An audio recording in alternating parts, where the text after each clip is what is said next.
자, 이연기의 낙화를 가보도록 합시다.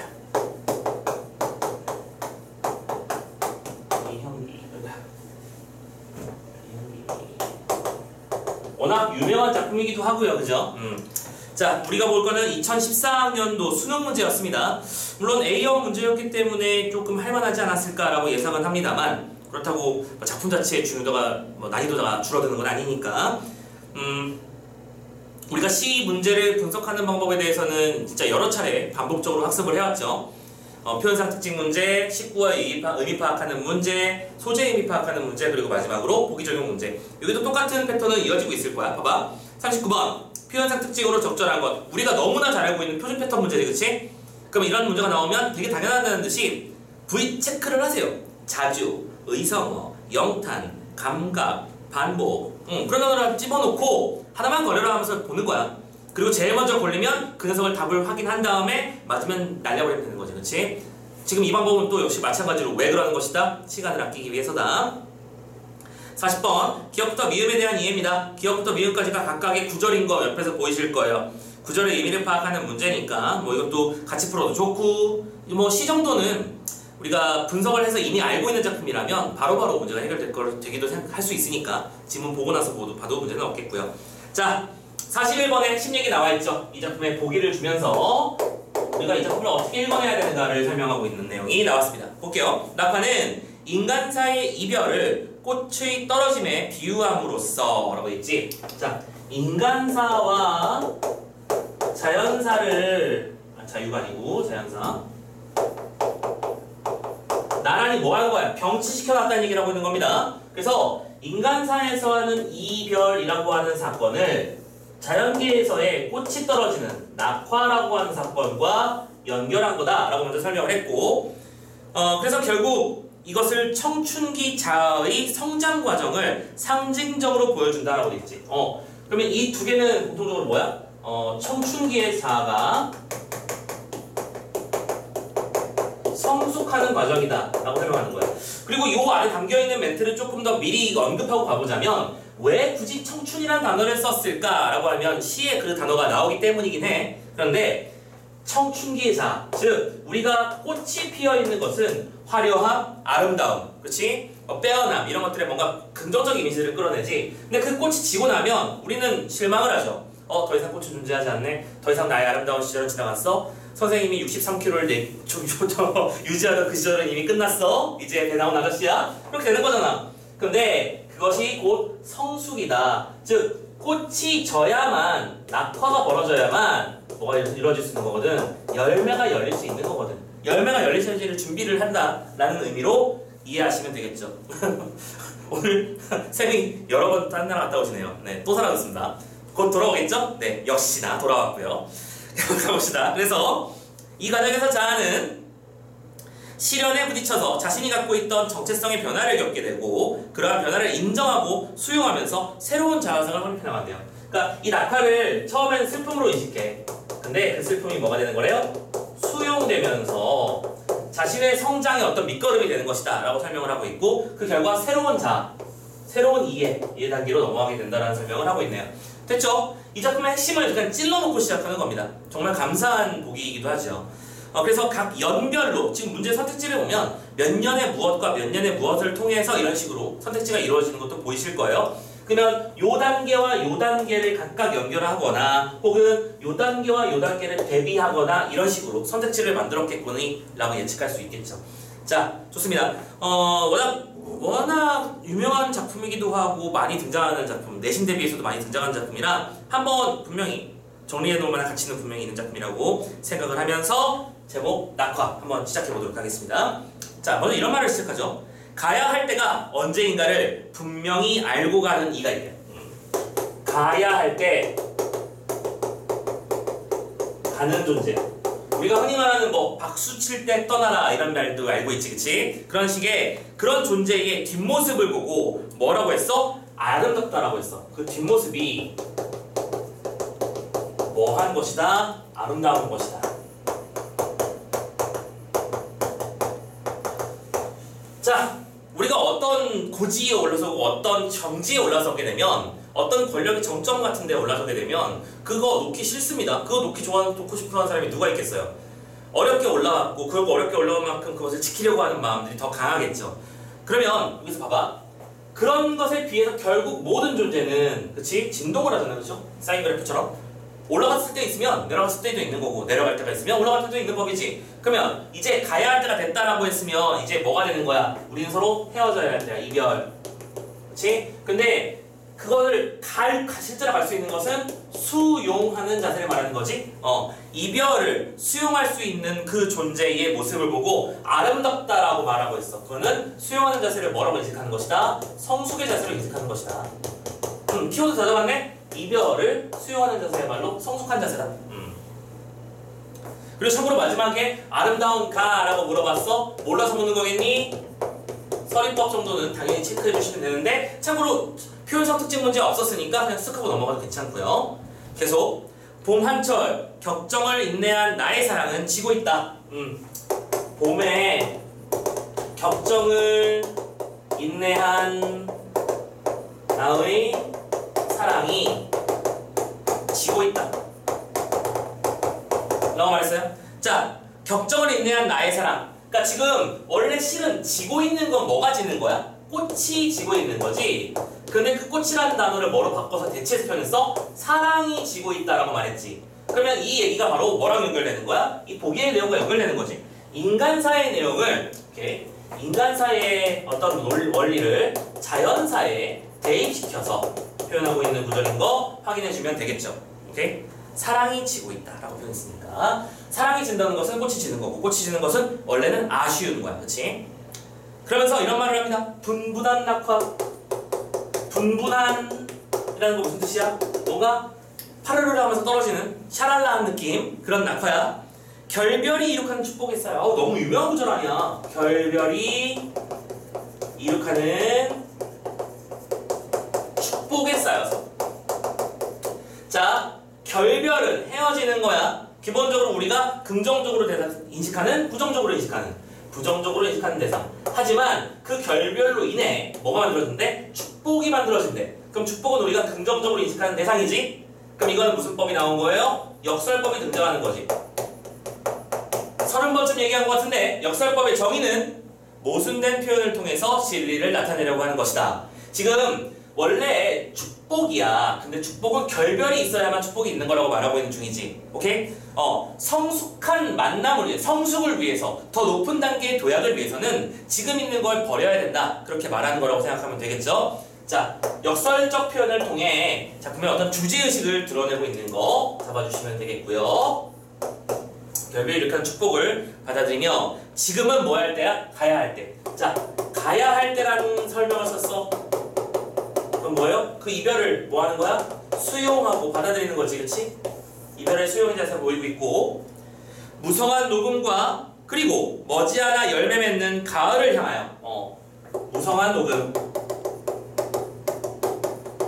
그리고 열매 맺는 가을이라는 말을 썼어. 자, 녹음이 무성한 계절은 언제겠니? 여름이었을 거야. 하지만 열매 맺는 가을이 올 거야. 자연의 순환을 말하고 있지. 그럼 자연의 순환에 따라 녹음의 단계에서 가을로 넘어가면 꽃도 지는 것이 뭐하다? 당연하다. 그쵸? 그래서 열매라는 단어에서 우리는 결실이라는 단어를 뽑아내고 결실을 이루어내기 위해서는 반드시 뭐가 이루어져야 돼? 낙화가 이루어져야 되지. 오케이? 꽃이 진 자리에 그 자리에 열매가 맺히는 거니까요. 그죠? 그래서 이별을 수용하고 받아들일 수 있어야만 우리는 그 다음 단계로 도약할 수 있는 거야 라고 하는 걸 알려주고 있지. 그치? 그래서 이런 말을 해. 나의 청춘은 꽃답게 죽는다. 청춘이 죽는 거예요. 근데 어떻게 죽는 거야? 꽃답게요. 그러면 청춘의 죽음이라고 하는 건 누가 봐도 네거티브한 이미지야. 하지만 꽃답게라고 하는 단어를 왜 쓴 거겠니? 더 높은 단계로의 레벨업을 위해서겠지? 오케이? 그러면 이걸 보고 다시 한번 성숙이라는 단어로 바꿔주시면 좋겠고요. 그죠? 그래서 희생하는 모습을 보여주면서 다음 헤어지자 라며 섬세한 손길을 흔들며 섬세한 손길을 흔들고 있대요. 이제 갈 때가 됐어. 이제 갈게. 안녕. 하고 가는 거야. 지금 무슨 법? 의인법 등장했지. 오케이? 꽃이 헤어지면서 손을 흔들고 있으니까. 그러면서 하롱하롱 꽃잎 피시는 날입니다. 자, 하롱하롱. 이거 뭐예요? 음성상징어잖아. 음성상징어의 효과,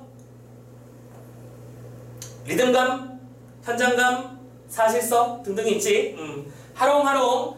그러니까 하롱하롱이 무슨 뜻이야? 어떤 느낌이냐면 벚꽃이 흩날리며 그 분위기 있죠. 이게 파라랑 날리는 분위기. 자, 그런 음성상징어. 하롱하롱 꽃이 피시고 있으면 나의 사랑, 나의 결별, 샘터에 물 고이듯 성숙함이라고 됩니다. 대놓고 그냥 성숙이라는 단어를 시에 썼잖아. 샘터에 물이 고이는 것처럼 어떻게 내 영혼의 슬픈 눈. 자, 물 고이듯 하는 슬픈 눈이라고 했어. 왜 갑자기 샘터 얘기를 했을까? 바로 물이고, 이 물은 뭐일 거야? 눈물이야. 눈물은 뭐예요? 아픔이지. 아픔과 슬픔이에요. 근데 이 아픔과 슬픔을 뭐 하는 거야? 이제 받아들이는 거야. 수용하는 거. 그 수용하는 태도를 보고 뭐라고 부른다? 우린 성숙이라고 부른다는 거지. 오케이? 성숙한 존재는 이런 거지. 나한테 장난감을 누가 줬어. 근데 내 동생, 어린 동생이 똘망똘망한 눈초리로 부럽다는 눈으로 쳐다보고 있어. 그럼 나는 이 장난감 동생한테 줄 수 있냐는 거야. 나도 갖고 싶어. 나도 좋아. 근데 이걸 준다는 거는 내 걸 버리는 거잖아. 하지만 내 동생을 배려하는 마음이 생긴 거지. 그치? 성숙이라는 건 아픔이다 라고 하는 것들을 보여주고 있는 것이죠. 네. 작품은 이렇게 해서 마무리가 될 것 같고요. 결국 이 작품에서 하고 싶었던 이야기는 이 이별이라고 하는 것을 단순히 슬픔과 아픔으로 받아들일 것이 아니라 성숙의 한 단계로 인정하자, 받아들이자 라고 하는 얘기를 하는 작품이다라고 정리하시면 될 것 같아요. 괜찮죠? 자, 작품의 내용은 여기까지 한 번에 쭉 정리를 해봤고요. 뒤쪽에 있는 문제들을 한번 불러보도록 합시다. 자, 표현상 특징인데 1번 자조적 표현 나왔어. 자, 어휘 정리는 잘해놔. 설마 이걸 모르진 않겠지만 자조적인 게 뭐 하는 거야? 자기 자신을 비웃는 거야. 내가 그렇지 뭐 이렇게 말하는 거야. 자조 아니죠? 2번 의성어를 활용해서 오케이 좋아요. 의성어. 야 근데 의성어가 없다. 의성어가 없다. 자 다시 한번 체크. 우리가 보통 음성상징어라고 하는 것은 우리 고등학교에서는 의성어와 의태어를 합쳐서 부르는 말이라고 알고 있을 거야. 그치? 그럼 선생님 하롱하롱 같은 것도 분명히 음성상징어라면서요. 음성상징어는 의성어와 의태어를 포함하는 말이 맞잖아요. 그렇게 보시면 지금 여기서 곤란한 일이 벌어져. 뭐냐? 일단 음성상징어라고 하는 단어 개념을 사용하는 이유가 뭐냐면 우리가 어떤 대상을 반드시 의성하는 경우만 있는 것도 아니고 의태하는 경우만 있는 건 아니거든. 선생님이 가장 대표적으로 많이 드는 예문이 우르르야. 이거 딱 따져봐. 우르르 하고 무너지는 소리가 들렸어. 그때는 의성어지. 근데 우르르 떨어지는 모습을 보았어. 그때는 의태어가 되지. 우리는 음성상징어에서 의성어와 의태어를 칼같이 구분할 수 없는 경우가 많아. 그래서 고등학교에서는 그거를 음성상징어라는 용어로 사용을 하지. 됐죠? 그러면 이때 하롱하롱을 또 다시 돌아가 볼게. 하롱하롱은 아까 뭐라고 했었냐면 샤랄랄라 분위기로 꽃잎이 가볍게 흩날리는 모양이라고 설명을 했습니다. 모양이라고 했어요? 의태어죠. 오케이? 물론 소리로 흉내낼 수 있는 말이 될 수 있지 않느냐? 근데 꽃잎이 날릴 때 소리가 나진 않잖아. 꽃잎이 날릴 때 샤랄라하고 배경음 깔리는 건 아니잖아요. 그쵸? 이거는 의성어가 아닌 의태어 쪽에만 해당하는 작품 6개의 케이스라고 보면 돼. 오케이? 의태어에 속하는 음성상징어. 그래서 의성어를 활용했다는 말도 잘못됐고요. 또 경쾌한 분위기는 물론 더더욱 아니죠. 만약에 여기서 멈칫하더라도 뒤쪽에서 경쾌라는 단어를 보자마자 날아가. 할 수 있어야 돼. 3번 영탄과 독백의 어조를 통해 화자의 심정을 드러내고 있다. 영탄 뭐 대표적인 예문 한번 찍어볼까? 지문 속에서 1년에 얼마나 아름다운가? 라고 느낌표 찍으면 자리가 보이지. 또 독백은 전체적인 내용이 맞고요. 화자의 심정은 뭐죠? 이별을 대하는 자세. 정답은 3번. 4번 감각적 이미지를 활용하여 라고 되어 있는데 자 이건 알아도 얘들아 감각적 이미지를 활용하여 라고 시에서 선택지가 나오잖아. 그게 틀리기가 더 힘들어. 참고로 감각하면 대표적인 감각이 뭐가 있니? 시각이지. 오케이? 근데 너희들 시 중에서 시각적 심상이 존재하지 않는 시 본 적은 있니? 없을걸? 오케이? 반드시 뭔가는 나와. 그러니까 감각적인 이미지를 활용했다라고 말을 하면 틀리기가 어려워. 그럴 때는 보통 뒤를 보면 돼. 뭐가? 대상의 불변성을 부각하고 있다. 불변성이 무슨 뜻이야? 변화하지 않음. 근데 이게 변화하지 않는 내용이었니? 아니지. 변해야 된다는 얘기였죠? 영원히 꽂힐 수는 없다고. 오케이? 언젠가 우리는 이별해야 되고 그 이별을 통해서 성숙이 이루어질 수 있는 거잖아 라고 말하고 있는 겁니다. 4번은 틀렸고요. 5번, 그러니까 지금 4번에서의 교훈은 뭐다? 감각적 이미지를 활용하여 라는 말은 어디 갖다 붙여도 대부분 다 뭐 들어맞는 말이라는 거 알아두고 선택지의 어떤 패턴이라고 기억하시면 좋겠어. 마지막 5번, 동일한 문장 형태를 반복하여 순환의 의미를 강조하고 있대. 동일한 문장 형태의 반복을 다른 말로 우리는 뭐라고 배웠냐면 통사 구조의 반복이라고 배웠을 거예요. 그치? 근데 여기서 통사 구조의 반복이 있었니? 없어요. 선생님, 반복은 있는데요? 있지. 반복은 있지. 가장 대표적으로 음성상징은 반복이야. 그쵸? 반복 자체는 존재해. 그리고 하나 더. 이것도 있어. 나의, 이랬어. 찾아보자. 가야 할 때, 지금은 가야 할 때, 가야 할 때. 가야 할 때라는 구절 자체도 반복되고 있지. 근데 이거는 문장 형태의 반복은 아니야. 그렇지? 그리고 하나 더. 이 작품이 순환의 의미를 강조하는 거니? 순환이라고 하는 게 뭐야? 선생님이 지난주에 실수했던 그 단어네? 순환 기억나십니까? 여기서부터 여기까지만 가는 걸 순환이라고 하지 않는다고 했었잖아. 지금 이거는 여름날에 아름다웠던 꽃이 가을날에 지고 있는 모습을 말하고 있는 거야. 그럴 리가 없잖아. 이건 순환이 아니지. 그렇지? 자, 이렇게 해서 문제 또 하나 해결했습니다. 40번 문제. 구절의 의미 파악하는 문제인데요. 선생님이 지금 거의 다 설명을 해버렸기 때문에 아마 답은 금방 나올걸. 잠깐만. 기억. 화자가 직면한 내적 방황. 이거 무슨 내적 방황이야. 받아들이고 있잖아. 땡. 두 번째. 이별을 감내하면서도 지나간 사랑에 연연하고 있는. 절대 아니지. 지나간 사랑. 이 작품의 개념이 아예 아닙니다. 그럴 수도 있지요. 라고 생각하지 마시고요. 3번. 디귿은 이별의 고통으로 인해서 아하이 삶의 목표를 어허 잘못된 말로 도배되어 있습니다. 그쵸? 넘기고. 4번. 리을은 이별의 경험이 내적 충만으로 이뤄지리라는 화자의 기대감을 뭐예요? 이별은 뭐랄까 열매라고 하는 단어로 연결되고 있었지? 그럼 열매는 충만이야. 그래서 계절의 의미에 빗대서 표현하고 있다. 계절은 가을. 열매 맺는 가을이라는 단어를 보고 선택지를 만들었네. 됐지? 4번이 정답. 마지막 5번. 미음은 이별로 인한 상실감을 잊고 No! 이건 이별을 받아들이는 시입니다. 상실감이라는 단어를 연결할 수가 없습니다. 오케이? 이렇게 해서 또 한 문제 해결. 자, 41번. 지문에 나오는 요소들을 이렇게 미리 설명했던 보기를 준 다음 이 틀에 맞춰서 이 작품을 분석해봐라고 하는 내용입니다.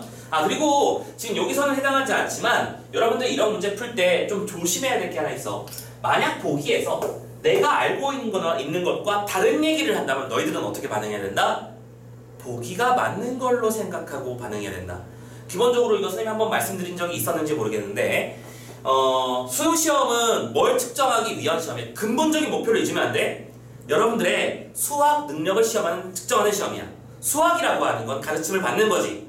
그러면 교수님이 설명을 해주는데 손 들고 선생님 저는 거기에 대해서 가치관을 다르게 가지고 있습니다. 훌륭한 태도는 맞는데 권장하는 태도라고 보기엔 좀 어렵죠? 무슨 말인지 알겠지?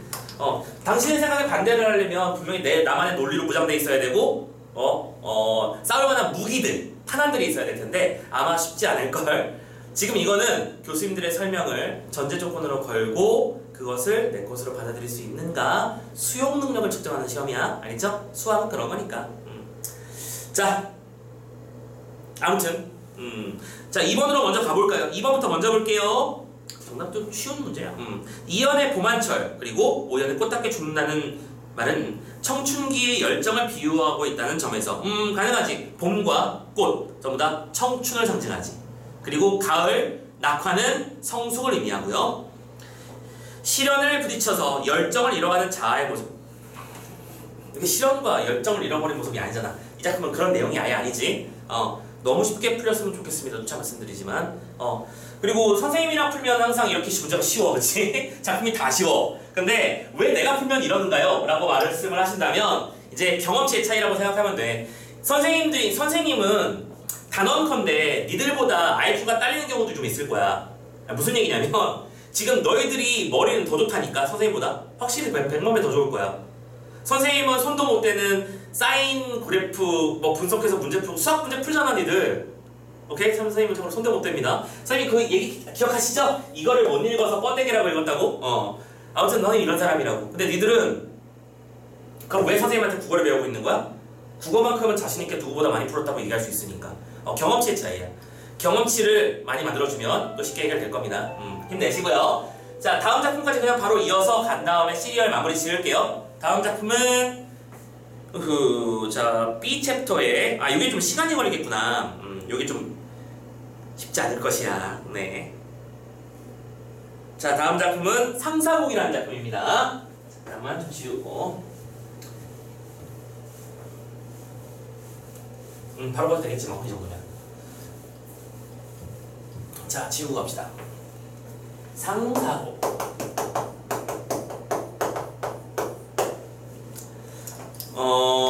고전시가요. 고전시가는 무조건 무슨 싸움이다? 라고 했었죠? 해석 싸움이라고 했었죠? 먼저 이 말씀을 좀 드리고 싶어. 선생님이 지금 누군가에게 해주고 싶은 말이기도 해. 잘 들어봐. 고전문학 작품이 어려운 이유는 역시 마찬가지로 내가 그 작품에 대한 밀접도가 많이 떨어지기 때문이야. 경험치가 떨어지기 때문인데, 그러면 그 경험치를 이겨내기 위해서 우리는 도대체 어떤 작전과 어떤 방법을 취해야 될 것인가에 대한 고민을 좀 해줬으면 좋겠어. 무슨 얘기냐면, 봐봐. 우리가 지금 기출문제를 통해서 예를 들어 상사곡이면 우리가 챕터가 B잖아, 그치? B 1번 작품을 봤어. 처음 보는 작품인데 선생님이 알려줘서 이해했어. 오케이? 그러면 또 B2를 보고 B3를 보고 B4를 보고 B5를 보고 이렇게 작품을 하나씩 늘려가는 거야. 그럼 늘려가는데 가끔 막히는 작품들이 생겨. 이 작품은 가사 작품인데 도대체 작품이 뭘 얘기하는지도 이해가 안 되고 어쩌라는 건지 감도 안 잡히네요. 라고 한다면 멈추지 마세요. 멈추지 마세요. 지금? 채팅은 이제 봤어. 갔다 와. 갔다 와도 돼. 근데 중요한 얘기를 놓치. 괜찮아. 갔다 와도 돼. 네. 자, B1번부터 5번까지를 이렇게 쭉 풀어나갈 때 특정한 작품에서 막히는 부분이 생긴다면 그러면 멈추지 마세요. 선생님의 조언의 핵심은 이거야. 멈추지 말고 일단 하나를 끝내. 다 되지 않은 상태라고 할지라도. 그 다음에 B6, B7, B8으로 계속해서 넘어가는 거야. 무한히. 이렇게 해서 기출을 한 바퀴 돌았잖아? 자, 그럼 한 바퀴를 돌고 나면 여러분들은 여러분들도 모르는 사이에 반복적으로 학습된 요소들이 하나씩은 생겨. 아니지, 하나가 아니겠지? 여러 개가 생기겠지? 자꾸 보다 보니까 이놈의 화타는 맨날 나와. 이놈의 배기 숙제는 맨날 나와. 이놈의 백구는 도대체 몇 번째 나오는 거야. 이놈의 자연체는 아주 지긋지긋 죽겠네? 이런 것들이 생긴다고. 생기면 이제 어디로 돌아오는 거냐면 다시 처음 B1으로 돌아오는 거지. B1으로 돌아오고 나면 이제 나는 그동안 이 작품에 수만큼의 경험치가 쌓여 있어. 그러면 B1을 처음 봤을 때랑 지금 볼 때는 분명히 차원이 다를 거야. 안 읽히던 게 읽힐 거고, 오케이? 하지만 여전히 안 읽히는 것도 있을 거야. 또 해석을 봐야지만 해석이 되는 것들이 있을 거야. 그러면 또 뭐 하라고? 멈추지 말라고. 또 가. 두 바퀴를 도는 거야. 여기까지 왔어. 그러면 선생님 그 다음에 뭐 하라고 하겠니? 3번 보러 가야지. 계속 봐. 반복이야, 반복. 반복 훈련이야. 반복 훈련을 통해서 깨우치는 거야. 이거는 이런 내용이구나. 다만 그 반복을 할 때 바보짓을 하면서 반복을 하면 안 돼요. 선생님이 국정쌤이 그냥 안 되면 넘어가라고 했어 하면서 그냥 휙 하고 넘어가지 마시고요. 용은 써야지 당연히. 해석하려고 용을 써야죠. 근데 용을 써도 또 여전히 모르겠는 건 넘기세요. 넘기면서 멈추지 말고 반복해 주세요. 이거를 최소한 10바퀴 가까이는 해야 돼. 그리고 단언컨대 기출문제를 기준으로 작품 분석 10바퀴 정도만 돌아주면 이제 무서운 작품은 많이 줄어들 거야. 정말로. 나를 괴롭히는 작품은 많이 줄어들 거야. 나를 괴롭힐 만한 작품이면 선생님들한테도 똑같이 괴로운 작품이라서 선생님들도 분석해서 알려주실 거예요. 무슨 말씀인지 아시겠습니까? 그러니까 이거를 약간 우리 그 사람과 사이의 관계에 비유해보자면 지금 문제에서는 이런 거야. 너 혜인이 알아? 너 준수 알아? 너 동훈이 알아? 너 우빈이 알아? 너 원영이 알아? 너 세빈이 알아? 그럼 너희들이 한 명씩이야. 오케이? 자, 선생님이 혜인이 만나고 왔어. 다음에는 준수 만나고 동훈이 만나고 우빈이 만났어. 자, 한 번씩 다 만났지. 그럼 나는 인간의 모든 것을 알게 된 거야? 그럴 리가 없잖아. 한 번 만났잖아. 이제 2번 만나고 3번 만나고 10번 만나라고요. 한 10번쯤 만나면 이제 나한테 속마음 좀 털어놔 주겠지. 나 이런 사람이야. 그런 느낌으로 가라고요. 선생님 말씀은 그겁니다. 반복학습이라는 건 이런 걸 말하는 거니까 기본적으로 무턱대고 그냥 보기만 하지는 마시고 분명히 우리가 보는 교재들에는 해석이 붙어 있어요. 그쵸? 해설이 달려 있다고요. 이 문장은 이런 뜻이야 라는 것들이 달려 있으니까 그런 것들을 내 것으로 완벽하게 소화할 때까지는 계속 보는 수밖에 없다. 그 말씀을 꼭 드리고 가겠습니다. 아시겠죠? 지금 우리는 그 경험치를 또 한 단계 넘길 거고요. 상사곡이라는 작품을 통해서. 오케이? 자, 한번 또 가보도록 합시다. 상사곡이라는 작품. 그냥 쓰자. 자, 문제부터 먼저 볼까요? 36번. 자문자, 풍자, 언어유희, 의태어, 반어. 또 지표현상 특징 문제 맞죠? 37번. 또 구절의 의미 파악하는 문제지 해석 문제이기도 합니다. 그쵸? 그래요. 해석만 똑바로 할 수 있으면 쉬운 문제고 해석이 어려웠다면 우리를 발목을 잡는 문제겠죠. 38번. 고사를 정리했대요. 약간 독특한 문제입니다. 이거 수능 문제였죠. 그쵸? 2015학년도 수능 문제인데 작품 속에 고사가 많이 나와. 그래서 그 고사를 보통은 일반적으로는 밑에 해석으로 빼주거든. 근데 이거는 고사가 많으니까 아예 따로 빼가지고 보기화시킨 다음에 이 녀석들 간의 관계를 파악해보라고 다 알려주고 시작하는 문제이기도 합니다. 그쵸? 고사인용의 특징을 파악하는 문제, 할 수 있는 문제라고 생각하고 자, 상사곡이라고 하는 작품을 보도록 합시다. 자, 이런 게 바로 배경 지식이야. 상사곡은 작가가 누구? 박인로지. 박인로의 자, 키워드예요. 충신연주지사예요.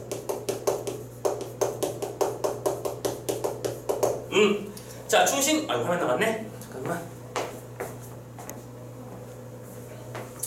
자, 우리는 충신연주지사라는 단어를 어디서 봤었냐면 그때 동문이 봤을 때 만났었나 세민이 봤을 때 만났었나 이런 느낌으로 가는 거야. 이거 송미인곡에서 했던 거 얘기 아니? 삼인곡인가 송미인곡에서 뭐예요?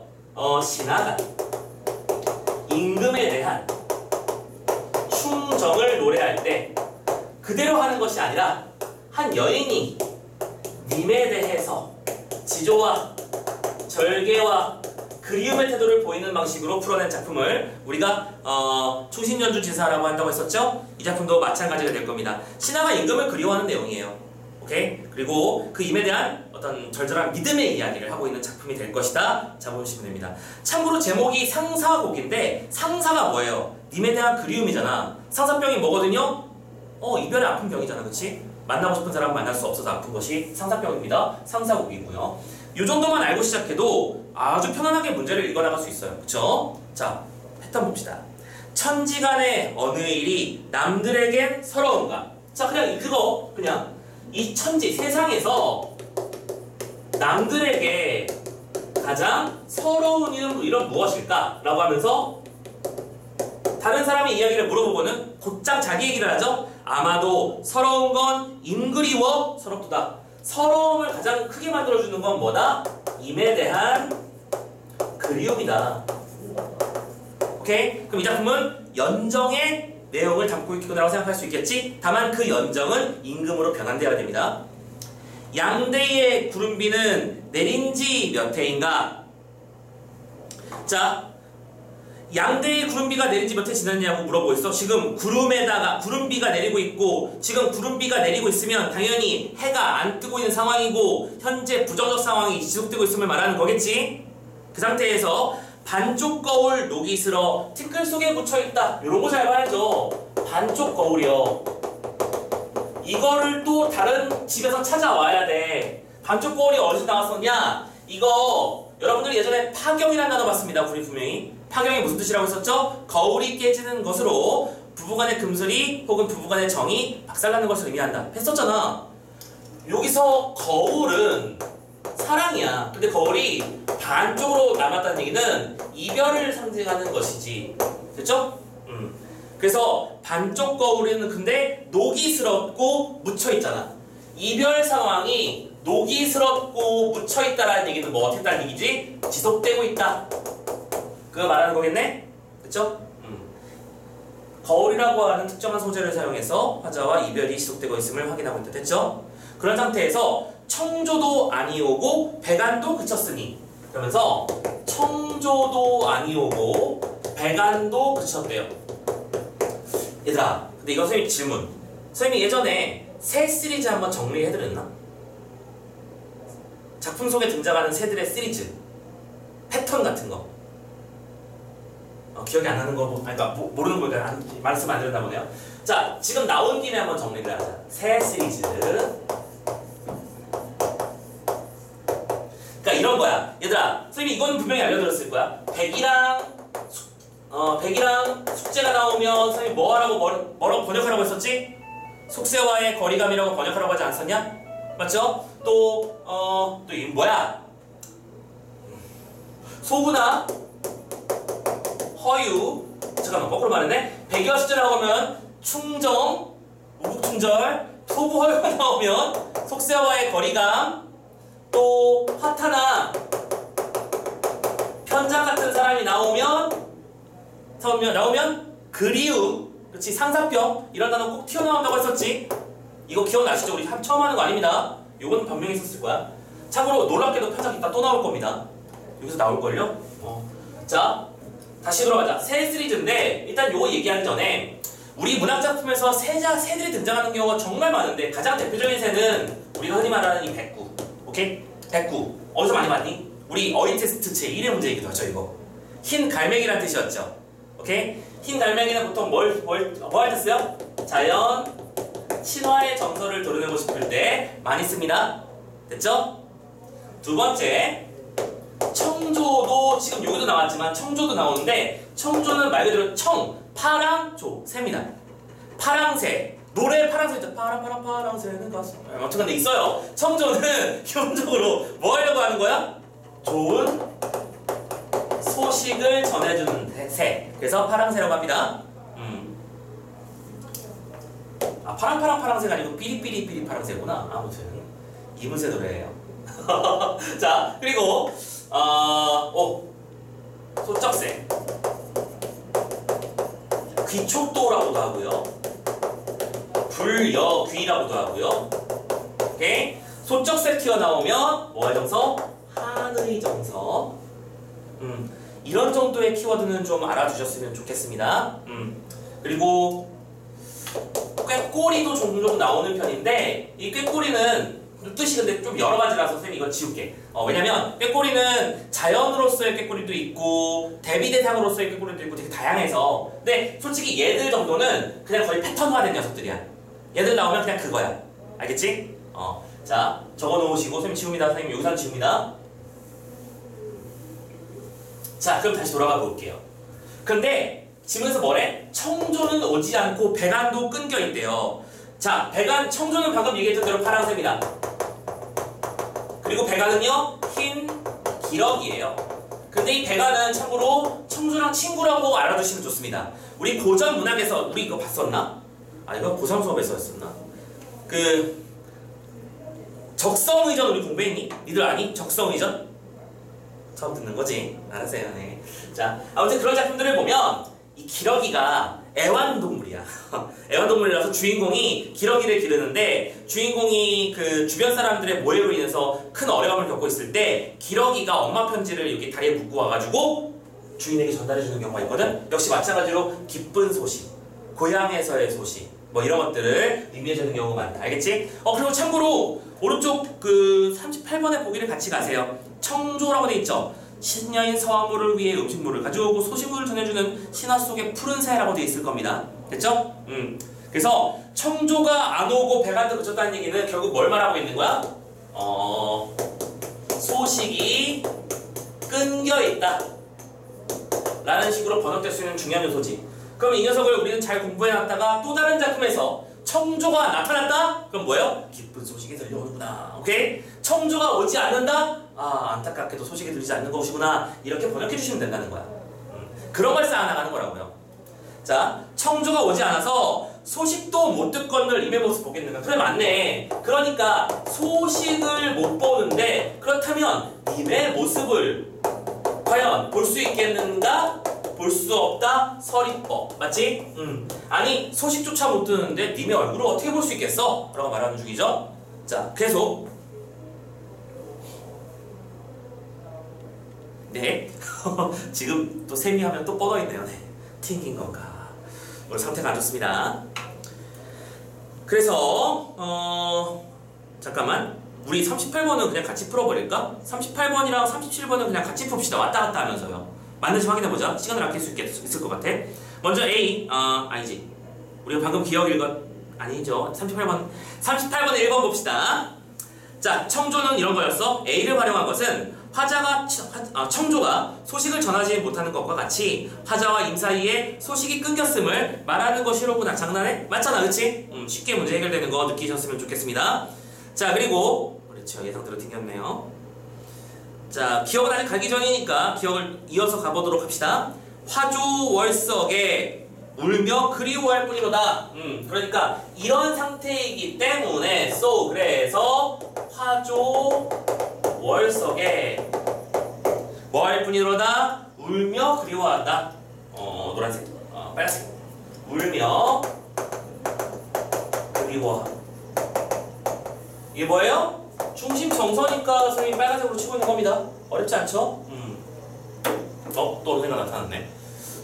그래도 나타났다 사라졌다 그래. 좀 괜찮은 거야? 자, 아무튼 간에. 자, 화조월석이에요. 잘 봐. 조와 석이 뭐예요? 아침 조자에 저녁 석자죠, 그쵸? 꽃하고 꽃 피는 아침에서 달 피어난 저녁까지, 그러니까 하루 종일 나는 님 걱정만 해요 라고 번역하고 있는 거네. 번역할 수 있겠네. 생각해 주시고요. 그래서 이제 기억 나왔습니다. 37번. 기억은 꽃피는 아침과 달 밝은 밤, 즉 경치가 좋은 시절을 뜻하는 화조월석이라는 시어를 통해. 오케이, 맞아요. 화조월석은 그런 뜻이니까. 그래서 임과 함께 좋은 때를 누리지 못하는 서러움을 표현하고 있습니다. 됐죠? 이 좋은 때에 실은 나는 혼자 있는 거 아닌가, 님의 소식을 듣지 못해 안타까워하고 있지 않은가, 이렇게 말하는 거네요. 잠깐만, 이번에는 원영이가 움직인다. 나 아무튼 간에 완전 집중하고 있었나봐요. 미동도 안 하네요. 자, 그래서 그리워할 뿐이로다. 그리워해도 못 보기에 그리워하지도 말리라 여겨 나도 장부로서 모진 마음 지어내어. 특이점이지. 그러니까 요걸 잘 봐야 돼. 봐봐. 선생님이 지금 이 작품은 충신연주지사 계열이라고 했었지. 근데 충신연주지사의 계열 특징은 뭐예요? 여성이 등장한다는 거야. 근데 이 작품은 화자가 자기 자신을 보고 사내대장부 할 때 그 장부예요. 장부임을 드러낸 겁니다. 그럼 이거는 특이점으로 잡아도 충분히 좋은 녀석이겠죠? 오케이? 자, 체크해 놓으시고. 자, 장부로서 모진 마음 지어내어 이제나 있자한들 절로 눈에 밟히거늘 서러워하니 그리워할 수냐. 뭐야? 나도 똑같이 서럽다. 나도 그립다. 남자라고 해서 서러움과 그리움이라는 것이 없겠느냐라고 말하고 있는 거네. 됐죠? 오케이. 자, 이 작품의 특징 나왔어요. 이 작품은 여성이 보통 남성에 대한 그리움을 그려내는 게 충신연주의 특징인데, 이 작품은 거꾸로 남자가 여성에 대한 그림. 물론 이 여성은 님일 거야. 그 님은 왕일 거고요. 이런 식으로 번역되는 작품이라는 거 잡아놓으세요. 자, 사택망처는 그 어떤 사람인고? 하면서입니다. 자, 사택망처가 도대체 누구냐? 아니, 도대체 어떻게 해야 사택망처가 가능하니? 라고 물어본 거야, 이거. 자, 사택망처는 뒤에 나오겠지만 그냥 선생님 설명할게요. 이사를 가는데 자기 와이프를 까먹고 그냥 놓고 온 거야. 마누라를 신경 쓰지 않는 남편이지, 그치? 자기 아내를 잃어버리고 온 거예요. 이사 가는데요.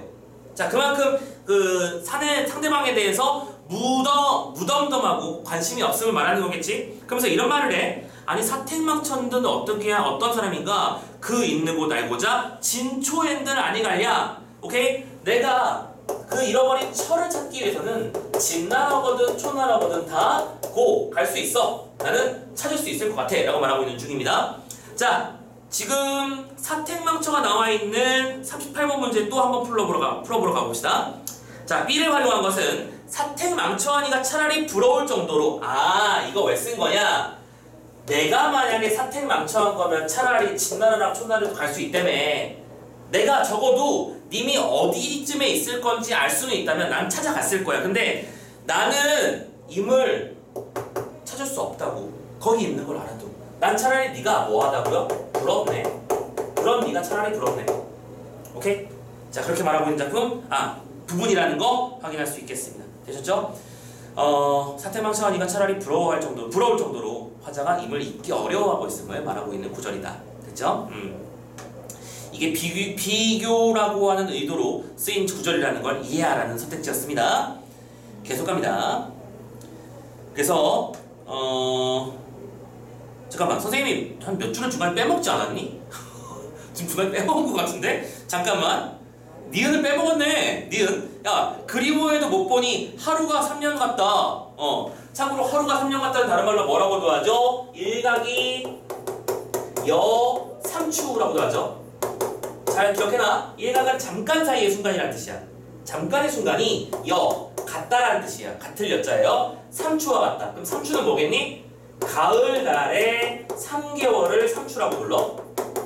그리고 잘 알아도 또 격가지식이 펼쳐나간다. 이런 식으로 삼춘, 삼하, 삼동 같은 단어가 분명히 존재하고요. 시에서 아주 많이 활용될 겁니다. 아시겠죠? 삼춘은 무슨 뜻? 삼춘은 무슨 뜻? 봄날의 3개월 기간, 음력 1, 2, 3월. 삼동은 그러면 겨울날의 3개월, 10월, 11월, 12월을 말하는 거겠지. 음력 기준이에요.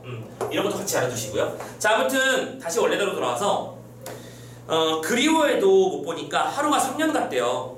그만큼 내 하루는 당신을 기다리는 동안 3년을 기다리는 것처럼 간절하고 괴롭다라고 말하고 있는 것이니까. 자, 37번에 2번 보러 갈까요? 니은은 짧은 동안을 나타내는 하루와 긴 시간을 나타내는 3년 시어가 대비되고 있어. 맞네요. 대비됐고요. 임을 기다리는 간절한 정서를 표출하고 있다. 맞죠?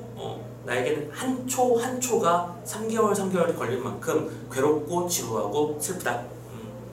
계속 그래서 원수가 원수가 아니라 못 잊는 게 원수로다. 나한테 가장 원수 같은 녀석은 그 잊을 수 없음을 말하는 거야. 차라리 잊을 수만 있다면 이 고통으로부터 벗어날 수 있을 텐데 나는 임을 잊을 수가 없는 게 괴롭다는 거죠. 자, 그럼 쭉쭉 넘어가고 다시 무심하고 쉽게 잊기 배워나 보고 푹 짚구나. 오케이? 나도 그렇게 잊는 방법을 배우고 싶다고 그랬잖아. 사태망처에 연결되는 부분이야. 나도 그렇게 잊는 방법을 배우고 싶다고 말하고 있는 거야. 그러면 이 이야기는 결국 나는 잊을 수 있다 없다? 잊지 못한다. 못 잊음을 강조하는 것이겠지? 잊는 방법을 배우고 싶다? 잊을 수 없다. 계속 더 어리석은 분수에 무슨 재주가 있을까마는 임향한 총명이야 사광인들 미칠 소냐 라고 돼있지. 자, 내가 별로 능력 없는 사람이기는 해. 그런데 내가 님을 향하는 뭐라고 했었지? 님을 향하는 총명이야. 총명은 거의 사광에 비칠 만큼 훌륭하대요. 자, 그러면 사광을 찾아봐야겠죠? 38번에 C입니다.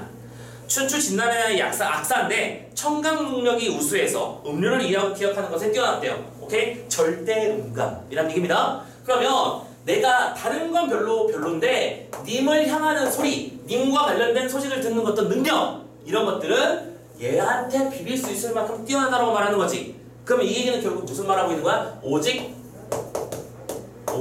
님뿐 그 말하는 거지. 나에겐 오직 그대뿐이야. 그러면서 총명도 병이 되어 날이 갈수록 짙어가니 먹던 밥 덜 먹히고 자던 잠 덜 자인다. 그래서 나는 오로지 당신 소리밖에 안 들리니까 도저히 이제 잠도 못 자겠고 밥도 못 먹겠고 나 죽겠네요 진짜. 라고 말하고 있는 거네요. 자, 또 38번에 C 읽으러 갑시다. C를 활용했죠. 방금 사광을요. 사광은 뭐하는 사람이라고?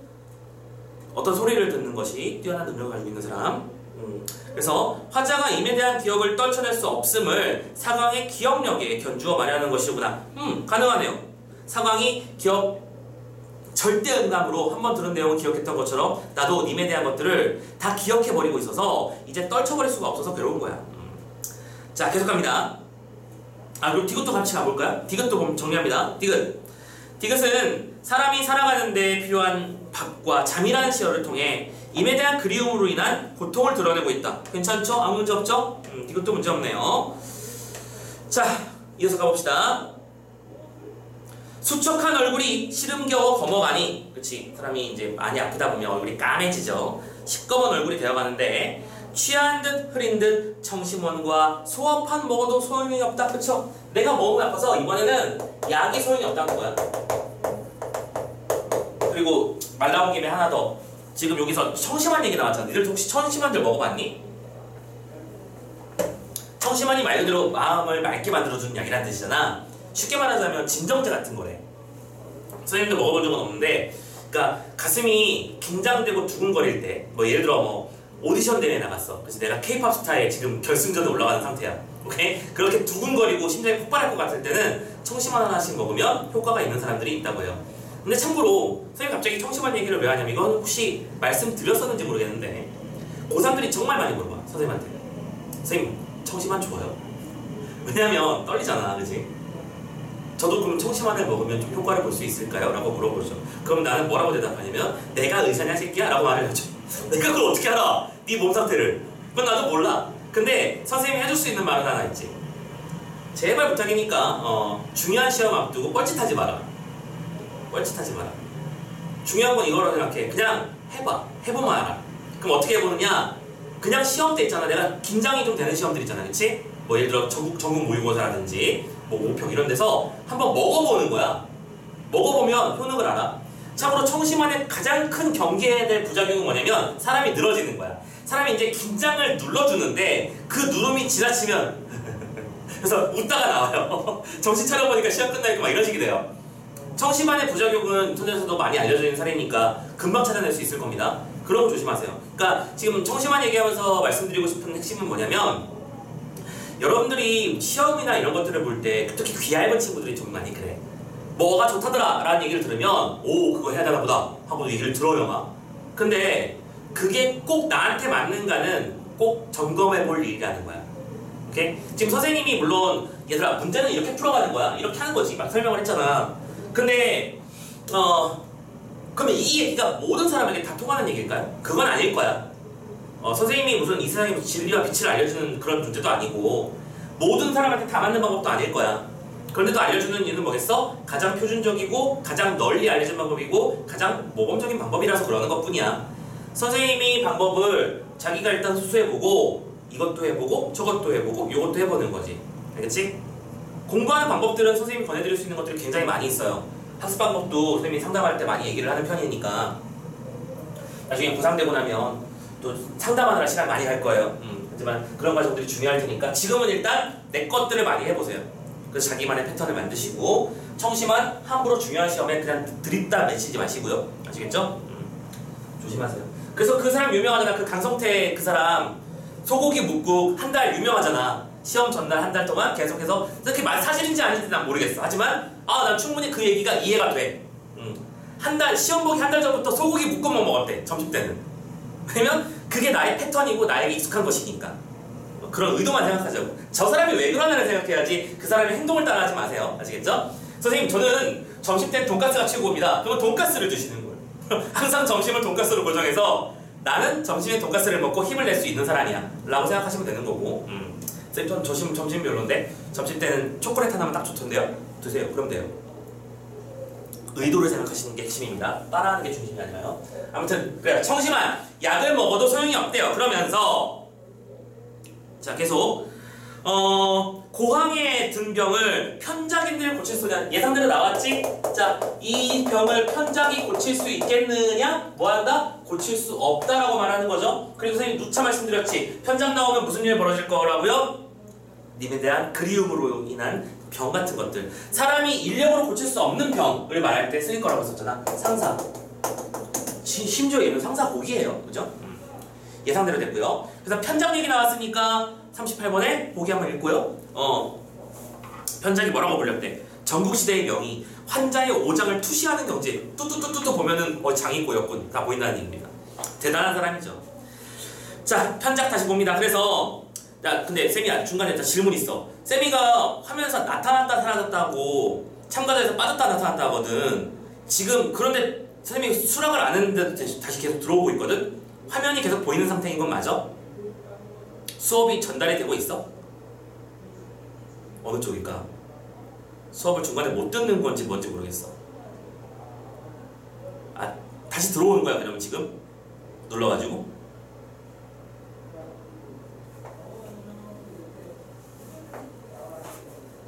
알아서 들어가시는 거라고? 그렇구만. 알겠습니다. 참고로 얘들아 지금 집에 IP타임 공유기 쓰는 사람들 되게 많을 거야. IP타임 참 좋거든요. 선생님 좋아하는 기업이기도 하고. 근데 IP타임의 단점은 뭐냐면 가성비가 좋다 보니까 그 가성비는 보통 어디서 땡기는 거냐면 어댑터에서 많이 땡겨요. 그러니까 무슨 소리냐면 집에 와이파이 상태가 좀 안 좋잖아. 그러면 일단 공유기를 잠깐 꺼. 그리고 랜선을 몇 초 동안 뽑아놔. 오케이? 그랬다가 한 5분 정도 후에 다시 전원 켜고 랜선 꼽고 해보면 또 한 달 이상은 문제없이 버틸 거야. 보통 그런 경우가 많으니까 완전히 전원을 차단시켰다가 다시 꼽으라는 얘기입니다. 오케이? 콘센트에서 꼽아버리세요. 알아두시고. 참고로 선생님 같은 경우에는 공유기만 집에 있는 공유기가 27만원짜리야. 장난 아니지 가격이. 보통 일반적으로 집에서 쓰는 게 한 3, 4만원짜리 비싸봐야 이 정도일 텐데 선생님 집에 서버를 돌리고 있어서 이 녀석이 버텨줘야 돼서 아주 튼튼한 녀석으로 샀고, 선생님은 기본적으로 그런 기계들은 존재하는 걸 까먹는 게 제일 좋은 기계라고 생각해요. 그게 제일 좋은 기계예요. 우리 집에 공유기가 무슨 말썽을 부리네 이런 생각이 아예 안 들어. 한 1년 동안은 지금 선생님이 이번에 이사를 2번 다닌 동안이니까 6년이지? 지금 산지 6년 지났는데 고장이 한 번도 안 났어. 그냥 켜놓으면 거기서 그냥 열심히 돌아. 그런 기계 차라리 쓰는 게 더 훨씬 낫지 않을까라고 생각도 해보고요. 뭐 아무튼 자, 편장 돌아갑니다. 편장은 5장을 투시하는 경지에 있는 사람이래요. 4번 D. 임에 대한 화자의 그리움이 편장마저 고칠 수 없는 병처럼 매우 기품을 말하는 것이구나. 맞죠? 아주 단순하게 풀리죠? 편장이 와도 고칠 수 없는 병, 즉 무슨 병? 마음의 병이다 라고 말하고 있는 거죠. 자, 그리고 계속 가봅니다. 목숨이 중한지라 못 죽고 살고 있는데, 자, 그 다음 장면부터 또 리을입니다. 처음 인연 맺을 적에 일이 되자 맺었던가? 뭐예요? 자, 리을입니다. 처음에 우리가 인연을 맺었을 적에 우린 누구도 이렇게 될 줄 몰랐어. 그러면 여기서 일이라고 하는 단어는 뭘 말하는 거야? 일이 되는 것은 뭐지? 이별하는 상태가 됨을 말하는 거겠지? 그 어느 누가 우리는 3년 뒤에 이별하도록 하자. 사귈래? 이렇게 말하지 않습니다. 그죠? 우리는 이별을 예상하지 않아요. 그러면서 잠깐 비익조 잠시 후에 하자. 자, 리을 가볼게요. 자, 4번. 인연을 맺었던 때를 가리키는 처음과 현재의 상황을 나타내는 일이 되자는 시어가 있었습니다. 맞아요. 과거와 현재가 대비되고 있습니다. 이것을 통해서 임과의 예정된 이별에 대한 안타까움. 자, 틀렸지? 잘못된 거 보이지? 잘 봐. 그런데 여러분들이 느끼셔야 되는 건 여기서 이 단어 중에 예정된을 가로로 치고 없다고 하고 다시 읽어봐. 예정된이 없는 문제야. 봐봐. 이전을 맺었던 때를 가리키는 처음과 현재의 상황을 나타내는 일이 되자는 시어를 통해 인과의 이별에 대한 안타까움을 드러내고 있다. 맞지? 그러니까 지금 이게 오답을 만들어내는 방법이라는 걸 또 한번 느껴주셨으면 좋겠어. 오답을 만들 때 맞는 말 사이에 틀린 단어 집어넣기. 오케이? 이게 첫 번째 패턴 중에 하나. 또 하나의 패턴은 뭐예요? 단어를 바꿔넣기예요. 알겠죠? 그러니까 기본적으로 문제를 만들 때 다 정답인 걸 먼저 만든다고 생각하면 좋아. 그러니까 그렇게 만드는 건 아니지만 예를 들어 옳은 얘기, 옳지 않은 얘기들은 각각 이런 식으로 형성되는 원리가 있음을 형성되는 원리가 있음을 알아두시고, 여러분들도 그럼 문제를 찾을 때 문제의 답을 찾을 때 뭘 해줘야 된다? 꼼꼼해야 된다는 얘기야. 전반적으로 다 맞잖아. 지금 예정된이라는 세 글자를 제외한 나머지 수십 글자가 다 맞잖아. 그런데 이 세 글자 때문에 이 녀석은 답인 거야. 이게 안 보이면 그냥 답이 안 보이는 문제가 발생한다 라는 걸 생각해 주셨으면 좋겠습니다. 아시겠죠? 네. 그래서 4번 답 잡았고요. 4번 답 잡았고요. 자, 나머지 구절 계속해서 해석해 나갑시다. 비익조 부부되어 열리지 숲을 아래 라고 돼있지. 자, 우리는 비익조 부부고요. 열리지 숲을 아래 라고 했어요. 자, 비익조는 뒤에도 나오겠지만 암수가 쌍인 새인데 이 새는 이쪽이 암컷이고 이쪽이 수컷인 거야. 그러니까 눈도 한 짝밖에 없고 날개도 한쪽밖에 없어. 태어날 때부터. 그러면 반드시 자기의 짝을 만나야만 날 수 있는 새. 이해됐지? 그래서 어떤 운명의 짝을 말할 때는 비익조라는 단어를 쓴다. 알아두시고, 비익조 부부되어 열리지 숲을 아래. 열리지는 영화 제목이기도 한데 열리지 뭔지 알아요? 이것도 처음 듣는 말인가? 열리지가 뭐냐면 땅에서 나무가 이렇게 자라는데 이 나무가 휘어져서 마주쳐. 이렇게 마주쳐서 이 두 개의 나무가 이렇게 자라버리는 거야. 그러니까 가지 끝이 이렇게 타고 올라와서 두 개가 마주치면 충돌한 상태에서 그게 서로 연결이 돼버리는 거야. 연결이 돼서 다시 위로 같이 솟구치는 거. 이걸 열리지라고 부르는데 이거 진짜로 존재하는 현상이 맞고요. 참고로 이 열리지는 그럼 자연스럽게 이렇게 공간이 만들어지게 되겠지. 그래서 속설에 이 열리지 나무 아래를 사랑하는 사람과 손을 붙잡고 손을 빌며 지나가면 영원히 맺어진다고 하는 속설도 있어요. 그래서 참고로 대표적인 데이트 코스가 되기도 하지. 열리지라고 하는 게 있어요. 실제로 존재합니다. 나중에 이 사람이라면 내가 결혼까지도 생각해보겠다. 그런 사람 생기면 꼭 끌고 가서 통과시키고요. 네, 알겠습니다. 자, 이를 활용한 거 처음에는 볼까요? 38번에 5번. 이를 활용한 것은 화자와 이미 이별하더라도 결국에는 비익조처럼 재회할 운명인 것을 말해주는 것이다. 답 나왔죠? 비익조처럼 재회하는 거야. 지금 지문에서 뭐라고 했었냐면 비익조처럼 우리는 함께 했으면 좋겠다고 말을 하는 거지 비익조처럼 만날 운명이다라고 말하는 게 아닙니다. 물론 비익조가 운명의 짝을 말하는 건 사실이에요. 근데 지문에서 분명히 뭐라고 했었냐면 비익조 부부되어서 블라블라 하기를 원했건만 그 다음에 뒤에 뭐라고 했냐면 우리는 따로 살며 그리워한다는 얘기가 나올 거야. 우리가 지금 안 읽었지만 오케이? 비익조처럼 살고 싶었지만 우리는 따로 살고 있다라고 결론을 냈어. 그런데 이걸 보고 어떻게 우리 두 사람의 인연이 이런 것이다, 운명이다, 재회라고 말할 수 있겠어. 그리고 하나 더, 이 문제의 키워드는 이거예요. 눈치를 채셨나요?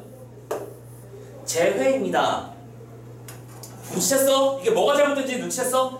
얘들아, 재회가 성립하려면 무슨 일이 벌어져야 돼? 한번 만나야 돼. 오케이?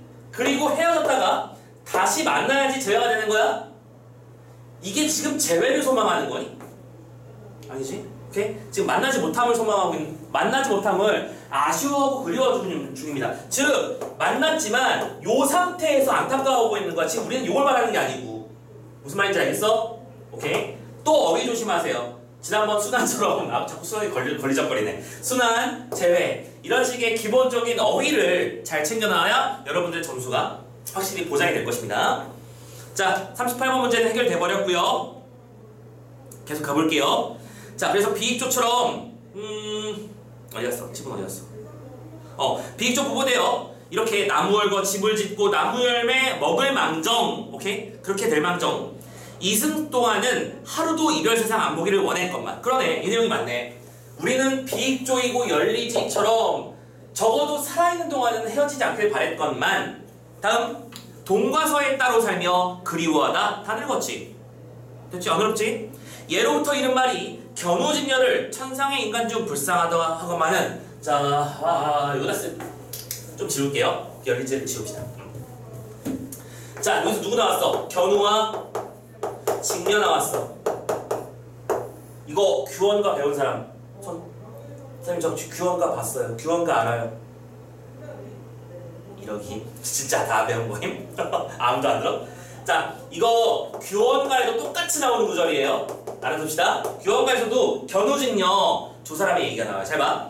견우와 직녀는 사람들이 천상에서 불쌍하다고 말을 해. 왜 그러냐면 두 사람은 이거 스토리 알죠? 견우와 직녀는 하나님의 명을 어긴 죄로 견우는 서쪽에서 직녀는 동쪽에서 서쪽에서 각각 얘는 계속해서 소를 풀먹이고 얘는 계속해서 배를 짜면서 이별의 한 상태가 이어지다가 언제 한번 7월 7일 날 뭘 통해서 은하수를 건너서 둘은 한 번만 만날 수 있어.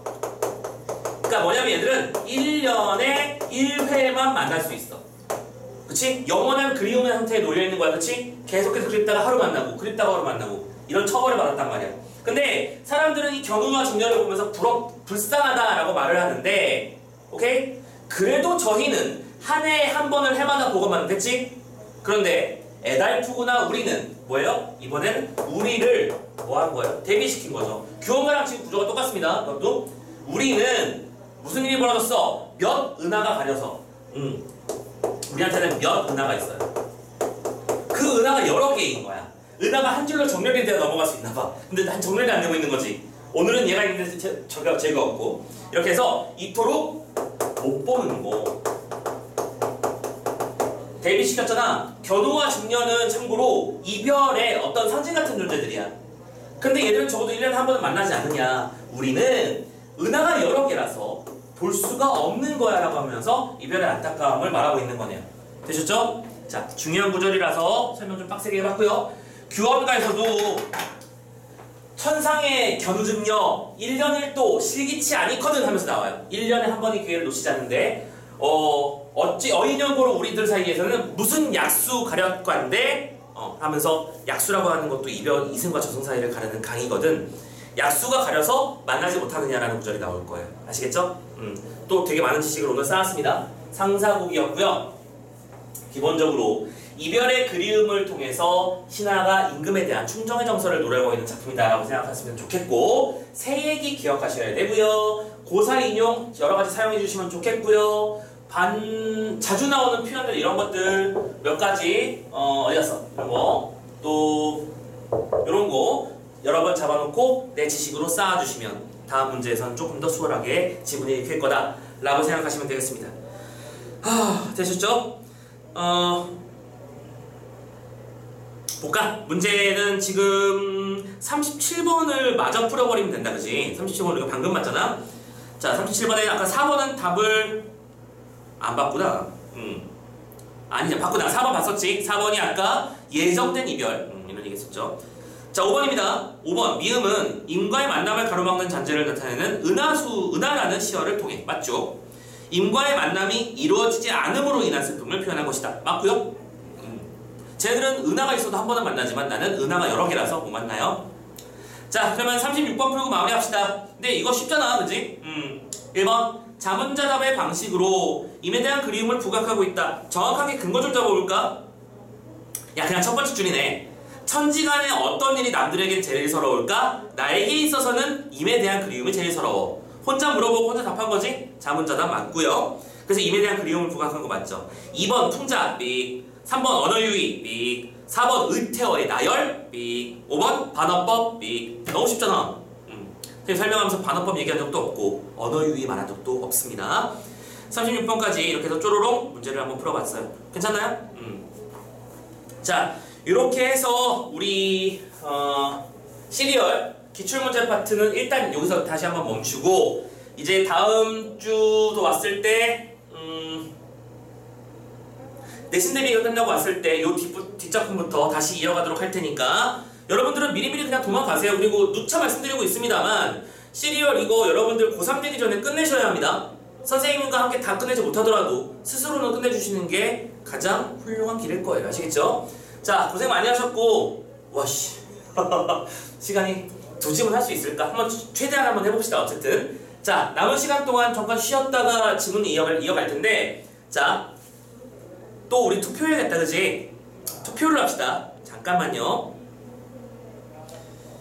어디 보세요. 자, 독서 지문 잠깐만 좀 펴줄까? 선생님이 지금 지난번에 아니 투표 걸어놓고 가려고 쉬려고 요것만 하고 가자. 불만 어디 있어? 불만 내 책이야. 자, 책 해주세요. 불만. 자, 투표하고 갑시다.